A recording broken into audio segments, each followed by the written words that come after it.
샬롬 할렐루야. 전도서 1장 1절에서 3절입니다. 다윗의 아들 예루살렘의 왕 전도자의 말씀이라.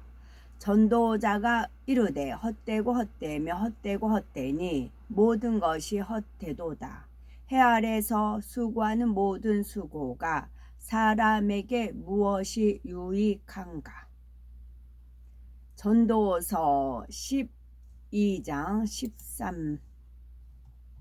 13절입니다. 일의 결국을 다 들었으니 하나님을 경외하고 그의 명령들을 지킬지어다. 이것이 모든 사람의 본분이니라. 하나님은 모든 행위와 모든 은밀한 일을 선악간에 심판하시리라. 아멘.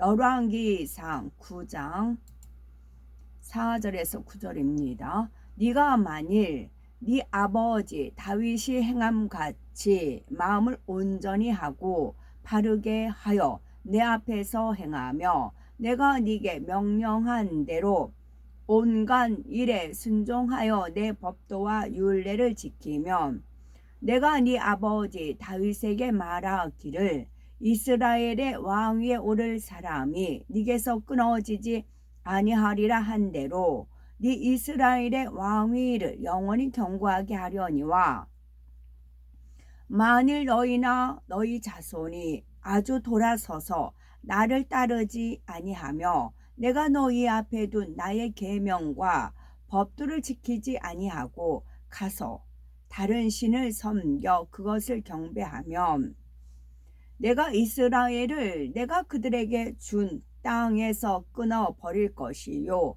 내 이름을 위하여 내가 거룩하게 구별한 이 성전이라도 내 앞에서 던져 버리리니 이스라엘은 모든 민족 가운데에서 속담거리와 이야기거리가 될 것이며 이 성전이 높을지라도 지나가는 자마다 놀라며 비웃어 이르되 여호와께서 무슨 까닭으로 이 땅과 이 성전에 이같이 행하셨는고 하면 대답하기를 그들이 그들의 조상들을 애굽 땅에서 인도하여 내신 그들의 하나님 여호와를 버리고 다른 신을 따라가서 그를 경배하여 섬김으로 하나님께서 이 모든 재앙을 그들에게 내리심이라 하리라 하셨더라. 아멘. 하나님의 성품이 알아야 돼요. 물론 상대를 알아야 되죠. 우리가 여호와를 알자, 힘써 여호와를 알자 그 말씀이 있잖아요. 내 이름을 위하여 내가 거룩하게 구별한 이 성전이라도 내 앞에서 던져 버리리니 요 부분이 하나님 성품이세요. 내 이름을 위하여 내가 거룩하게 구별한 이 성전이라도 내 앞에서 던져 버리리니 하나님 이렇게 하시면 하세요. 그리고 다시 만드세요. 다시 창조하세요. 또 예전 가운데 미리 예비하시고 미리 준비하시고 미리 다 챙겨 놓으세요. 내 손바닥에 하나님 두면 정말 안 됩니다. 내 손바닥 안에서 하나님을 주물럭주물럭 하지요. 진짜 오산입니다. 이 성전이라도 내 앞에서 던져버리리니 이렇게 하시는 분이 하나님이세요.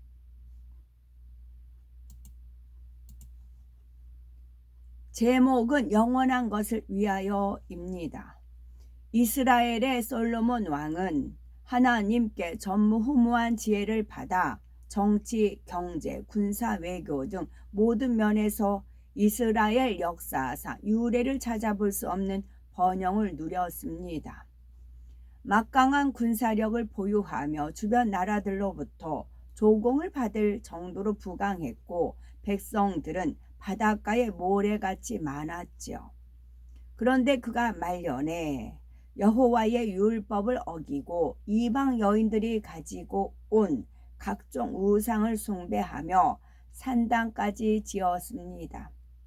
이에 하나님의 진노가 임하여 솔로몬의 아들 때에 가서는 나라가 남북으로 분열되고 말았지요. 이방인의 수가 차면 먼 가지로 갑니다. 이스라엘로 복음이 갑니다. 이방인의 수가 차고 넘쳐서 온갖 악법, 우상숭배 이루 말할 것도 없죠. 직함이란 직함은 다 가지고 있으면서 그걸로 인해서 진짜 계급 체계가 완전히 돼버렸잖아요. 제가 그래서 한 번씩 그런 말 합니다. 목사, 전도사, 권사 그런 사람들 가면 저는 오그러진다고 제가 표현을 그렇게 합니다. 오그러져요. 그걸로 사람을 막 눌러버리거든요. 내가 목사야, 내가 전도사야, 내가 권사야, 내가 선교사야, 이런 너 뭔데? 그래가지고 그걸로 압박을 합니다. 막 오그러져요. 저는 온몸이. 내 버리신다고 전부 다. 하나님 다음 계획이 있으셔서 그럽니다. 다윗을 이어서 이스라엘 왕위에 오른 솔로몬은 백성들과 함께 기브온 산당에서 하나님께 일천 번제를 드렸습니다. 하나님을 향한 사랑과 헌신으로 1000번이나 번제를 드린 것이지요. 하나님께서 얼마나 기쁘셨던지 솔로몬의 꿈에 나타나 내가 네게 무엇을 줍고 너는 구하라 말씀하시죠. 과연 솔로몬 왕은 무엇을 구했을까요? 그는 자기 장수나 부귀영화를 구한 것이 아니라 한 나라의 왕으로서 수많은 백성을 재판할 수 있는 지혜로운 마음을 구했습니다. 그러자 하나님께서는 크게 기뻐하시며 그에게 지혜는 물론 부귀영화까지 보너스로 주셨지요. 열왕기상 4장 29에서 30절에 하나님이 솔로몬에게 지혜와 총명을 심히 많이 주시고 또 넓은 마음을 주시되 바닷가의 모래같이 하시니 솔로몬의 지혜가 동양 모든 사람의 지혜와 애굽의 모든 지혜보다 뛰어난지라 말씀한 대로 많은 왕이 솔로몬의 지혜를 들으러 찾아왔지요. 이러한 지혜와 막강한 국력을 기반으로 솔로몬 왕은 주변 지역을 정복해 가고 7년에 걸쳐 하나님의 성전을 완공합니다. 이를 매우 기뻐하신 하나님께서는 솔로몬에게 다시 나타나 약속하시지요. 열왕기상 9장 4절에서 5절에 네가 만일 네 아비 다윗의 행함같이 마음을 온전히 하고 바르게 하여 내 앞에서 행하며 내가 네게 명한 대로 온갖 것을 순종하여 나의 법도와 율례를 지키며 내가 네 아비 다윗에게 허하여 이르기를 이스라엘 위에 오를 사람이 네게서 끊어지지 아니하리라 한 대로 너의 이스라엘의 왕위를 영원히 경고하게 하려니와 라고 말씀하셨습니다. 반대로 만일 그가 하나님의 계명과 법도를 지키지 않고 우상 숭배를 하면 이스라엘 나라에서 끊어버리며 모든 민족 가운데 속담거리와 이야기거리가 될 것이라고 말씀하셨죠. 솔로몬은 하나님의 지혜를 받아 40년 동안 이스라엘을 다스리며 엄청난 군사력과 경제력을 지닌 강대국으로 성장시켰습니다. 또한 하나님의 축복 가운데 통일 왕국을 다스리며 온갖 부귀영화를 누렸지요. 그런데 세월이 흐르면서 그는 아버지 다윗의 믿음에서 떠나 죄를 범하기 시작합니다.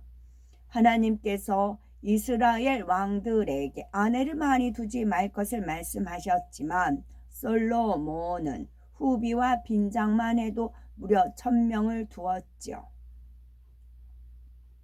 솔로몬 왕은 많은 이방 여인을 사랑했기에 그들이 섬기는 우상을 따라 섬겼으며 심지어 국고를 털어 곳곳에 이방 신당들을 세우는 일도 서슴지 않았습니다.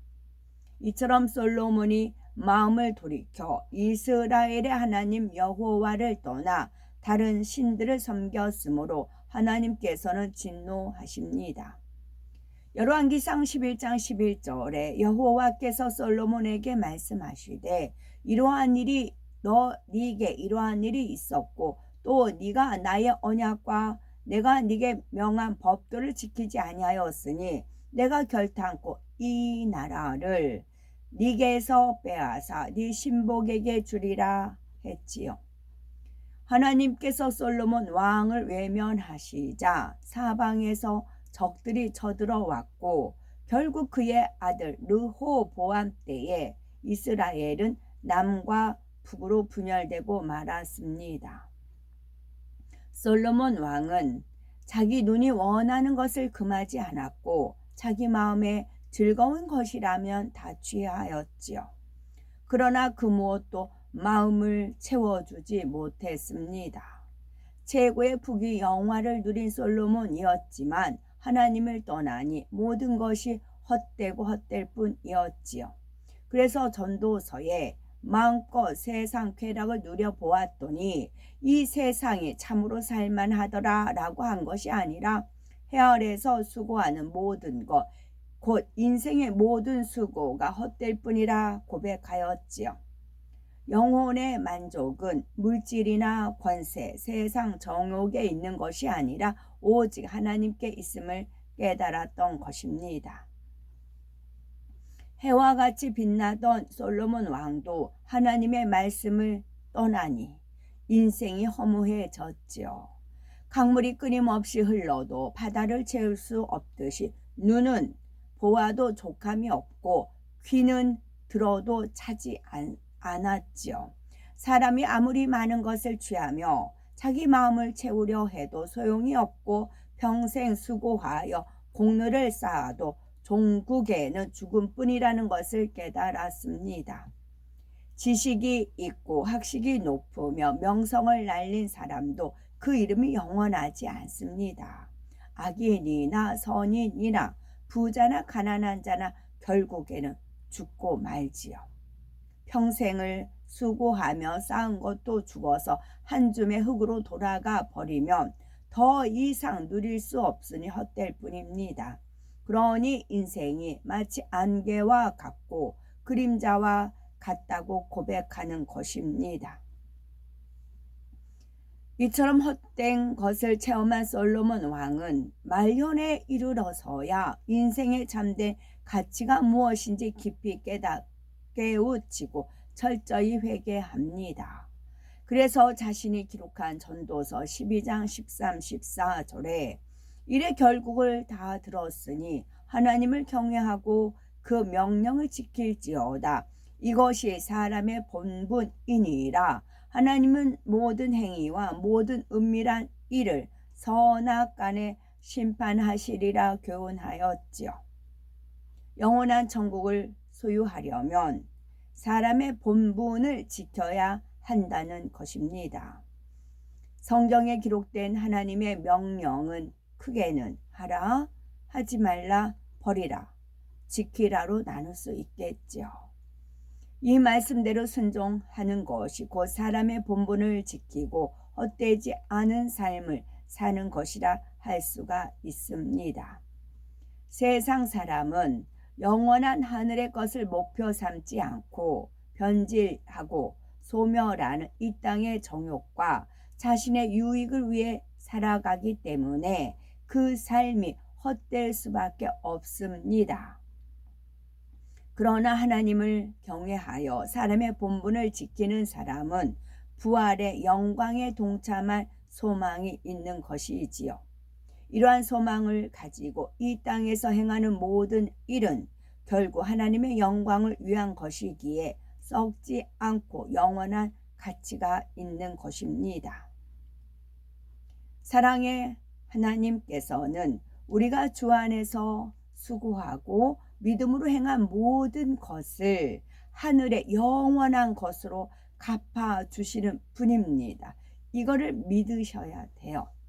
우리가 주 안에서 우리가 주 안에서 수고하고 믿음으로 행한 모든 것은 하늘의 영원한 것으로 갚아주시는 분이십니다.